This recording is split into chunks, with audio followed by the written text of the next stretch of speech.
Magandang araw ho sa inyong lahat mga kapatid. Ako po si JDB, ang inyong abang lingkod. Pag-usapan muna natin ngayon saglit. Ito hong ginawa ni fake media personality. Okay, ng SMNI. Ba't ko naman sinabing fake media personality? Hindi na ho kasi natin mababakas kay Jason sa ang code of ethics ng pagiging media personality. Bakit naman natin nasabing ganon? Akalain niyo ho ba, ginawa nitong katarantaduhan, nag-edit ng ano, siya yung nag-post nito at siya po yung na-fake news. So, kilala niyo naman ho yung nasa picture, si Stephen Sahor. Okay? Ngayon, alam niyo ang ginawa niyang post dito ng damuho na are. Ito. So, ginamit niya tong picture na to galing po sa ibang um, reporting. At saka si Stephen Sahor po mga kapatid, hindi po ito taga CNN. Pero nilagyan niya ng CNN na logo. Okay? Tapos ito yung post ni Jason sa Bongit, I just saw this on my wall this morning. Wow! I just saw this on my wall this morning, ha? Pinag-uusapan ka na sa buong mundo. We don't deserve you as our president. It's about time to seek professional help. Palagay kong damuhong ito nangangailangan po ng professional help. Di ba? Kasi talamak na talamak sa pag-fake news. Ako'y nananawagan sa GMA7. Ano yung sinabi niyo na kayo nag-signing eklabo. Ganun din sa mga taga PCO walang silbi. Yes, sinabi ko PCO walang silbi. Winawalang hiya ng mga taong ating presidente. Ang ating pamahalaan sinisira ng mga punyitamos na to. Pero kayo nananahimik, di ba? Tahimik kayo diyan. Inaasahan nyo kaming mga vloggers. Langya kayo. Tingnan nyo Tintin ang ginawang fake news ito ni Jason Sa. Ito si Stephen Sahor. Okay, so ginawa niya ho, kinuha niya ito, hindi pala Stephen Sahor, Anderson Cooper pala, sorry. Nakalagay diyan, Anderson Cooper, sorry. Nalilito ako sa mukha nila Anderson Cooper guesses NFL teams based on their logos. Okay? So ginawa ni Jason sa kinuha yan. Tingiti. Di ba? Yan. Tapos ilagay niya diyan, World News with matching CNN logo. Philippines faces unique challenge with cocaine addicted president. Nangyayari, di ba? Huling-huli rito si Jason Sa. Ngayon sabi rito sa post moreover on analysis of the fabricated image shows the font replacement of the CNN logo. Yan, pagay niya ang CNN kapag naglagay sila dito sa dulo. Pero rito kay Jason Sa nilagay rito sa upper right kapag upper left pag nakaharap ka. Diba? Hindi na nahiya. Alam niyo, si Jason Sa ho, isa sa pinakamalaking kahihiyan diyan ho sa larangan ng mass media sa Pilipinas. Di ba?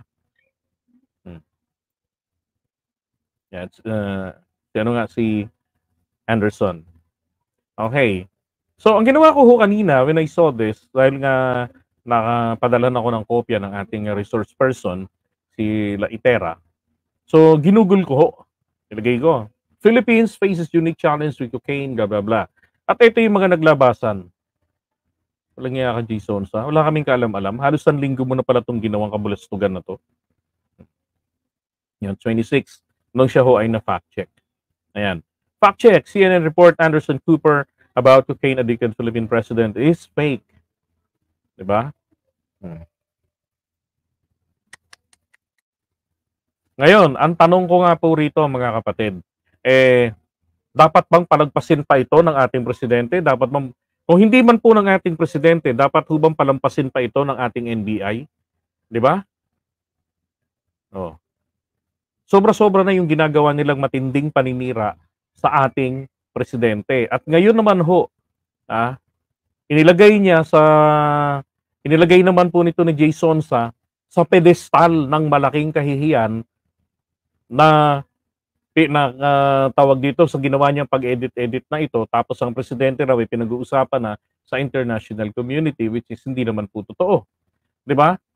Palagay ko, ano to dapat na ho itong banata ng NBI, ng DOJ. Bakit po? Kasi yung freedom of expression, meron po itong limitasyon.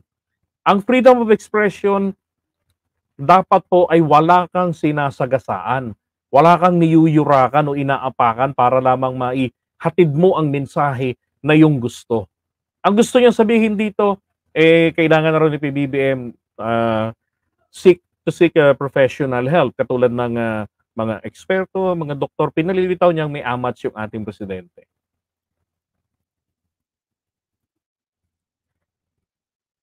Ngayon, eto yan tignan natin ha. Para masabi niya na ito ay freedom of expression, saka ito yung lesson na rin po. Lesson talaga, no? Para sa mga DBS, sa mga nagpapaniwala rito kay Jay Sonsa. Hindi ba kayo nahihiya?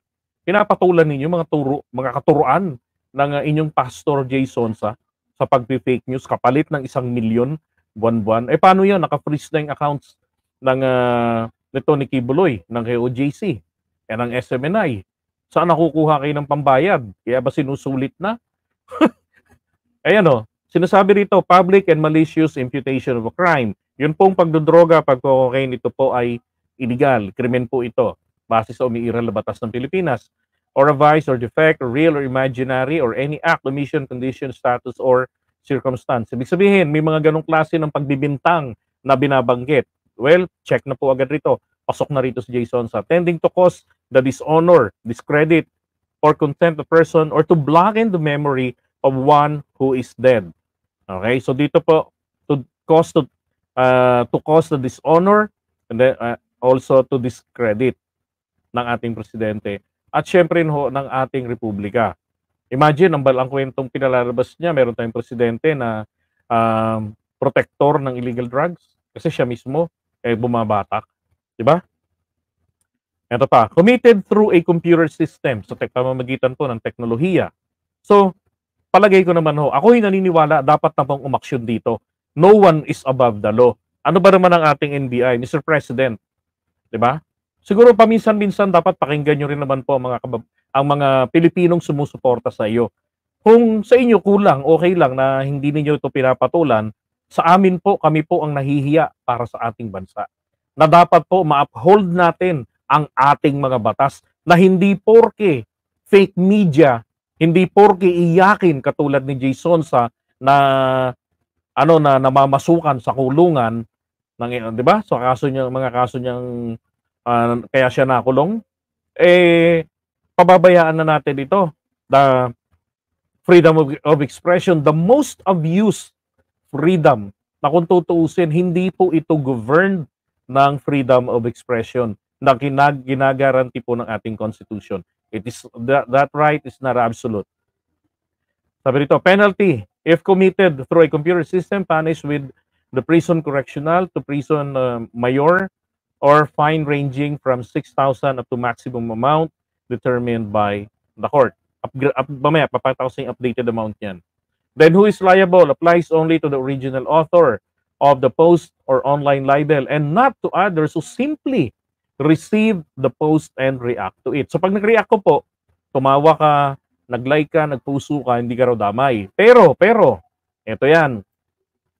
Kung naglagay ka ng caption, nag-comment ka dun sa original post, tapos yung parang nag-create ka na rin ng panghihiya. O kaya naman tawag dito, kinapi-paste mo yung caption nun, then guilty ka na po dito. Unless, nirepost mo yon pero nilagyan mo ng caption na kinokorek mo yung maling posting. So, hindi ka po rito mananagot. Kasi itinama mo yung mali. Okay? Now, eto yan sabi rito, consequently, imprisonment for cyber libel, which is 1 degree higher, is prison correctional in its maximum period to prison mayor in its minimum period, or 4 years, 2 months, and 1 day to 8 days. Yan po. And then a cyber libel is also punishable by fine. Dito sa kasong ito, na sana isampa sa kanya, presidente po ang sinisira ni Jay Sonsa at ang ating reputasyon ng ating bansa na pinagaganda ng ating Pangulo, hindi po tama na penalty lamang ay bayad-bayad, pera-pera lang. Okay? Ito ho yung amount. Sabi rito, cyber libel is also punishable by fine in a recent decision of the Supreme Court clarified that the Supreme Court Administrative Circular Number and OA 2008 or the guidelines in the observance of rule of preference in the imposition of penalties in libel cases applies to cyber libel cases. So, blah, blah, blah. Ngayon, dito sa dulo, sabi dyan, the Supreme Court, however, emphasized that the application of Administrative OA 2008 does not remove imprisonment as penalty for cyber libel. So, pwede ho kasi mamili ang korte kung penalty o kulong with penalty. Okay? And then sabi nito, in the computation of fine as penalty for the cyber libel, the Supreme Court in the cases of Suleiman stated that the range of the penalty shall be 40,000 to 1.5 million pesos. Yes, dapat lang ho talagang mag-penalty ito nang mahigit pa nga dapat sa 4 na milyon. Ito hong si Jay Sonsa. Diba? Dahil nga po sa pagagawa niya ng fake news sa pagsira ho sa ating presidente. At isang dapat ito, isang ayunan po itong panawagan na ito ng mga taga-media. Huwag na nilang isipin, hindi Jay Sonsa yan, haligi yan ng mass media rito sa ating bansa. Hindi po yan haligi, anay. Anay si Jay Sonsa. Okay lang naman na dissent ang opinion niya. Wala hong problema ron eh. 'Di ba? Karapatan niya 'yon. At saka democratic country tayo. Pero pagka ganyan naman ho, na terrible na yung kanilang ginagawang fake news, dapat ho mabigat na parusa ang kanilang ipataw. 'Di ba? At ito ay pagtulong-tulungan, panindigan ng PCO, panindigan ng itong mga nasa media companies natin na yung ginawa nilang kasunduan that they will be combating against the fake news. Ito na pasok sa banga, kumilos na kayo. Okay? So, iwan mo na